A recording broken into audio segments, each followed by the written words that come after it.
ఢిల్లీ ఎన్నికల ఫలితాల్లో బీజేపీ దూసుకెళ్తోంది. 27 ఏళ్ల తర్వాత కమలం హవా కొనసాగిస్తోంది. హాఫ్ సెంచరీ దిశగా దూసుకెళ్తోంది. బీజేపీ 45, ఆప్ 25 చోట్ల లీడ్లో ఉన్నాయి. కాంగ్రెస్ పార్టీ జీరోలోకి వెళ్లిపోయింది.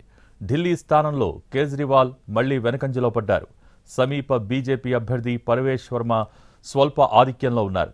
ఇక కల్కాజీలో ఢిల్లీ సీఎం అతిషి మళ్లీ వెనకంజలో ఉన్నారు. ఆమెపై బీజేపీ అభ్యర్థి రమేష్ బిధూరి లీడ్లో ఉన్నారు. జంగ్పురాలో మనీష్ సిసోడియా, షకురు బస్తీలో ఆప్ నేత సత్యేంద్ర జైన్ ఆధిక్యత కొనసాగిస్తున్నారు. ఓక్లాలో అమానుల్లా ఖాన్ వెనకబడ్డారు.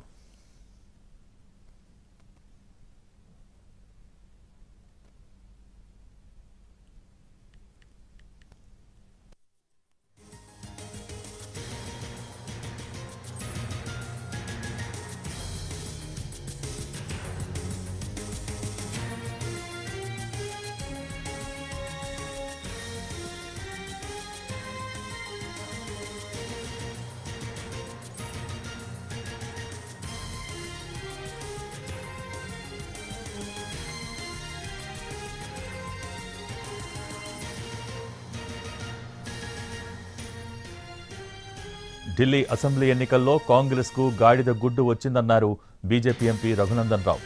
కేటీఆర్ ఇర్రెలవెంట్ అని విమర్శించిన రఘునందన్ రావు ఇక్కడ కూడా బీఆర్ఎస్కు గాడిద గుడ్డే వస్తుందన్నారు. బీఆర్ఎస్ కనుమరుగు కావటం ఖాయమంటున్నారు. ఆ పార్టీ ఎమ్మెల్సీ అభ్యర్థులను పెట్టుకోలేకపోయిందని ఎద్దేవా చేశారు.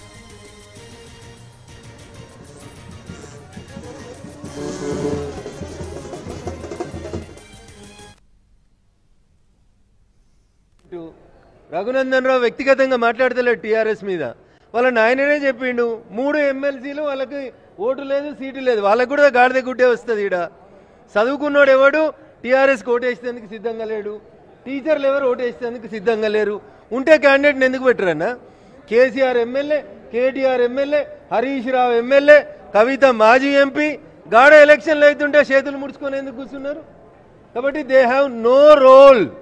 తెలంగాణ రాజకీయ ముఖ చిత్రంలో టీఆర్ఎస్ పార్టీ అడ్రస్ గల్లంత అవుతుంది. ఇది గ్యారంటీగా జరిగేటువంటి అంశం. కాబట్టి వెయిట్ అండ్ సీ. ఇప్పుడు కేటీఆర్ అనేటోడు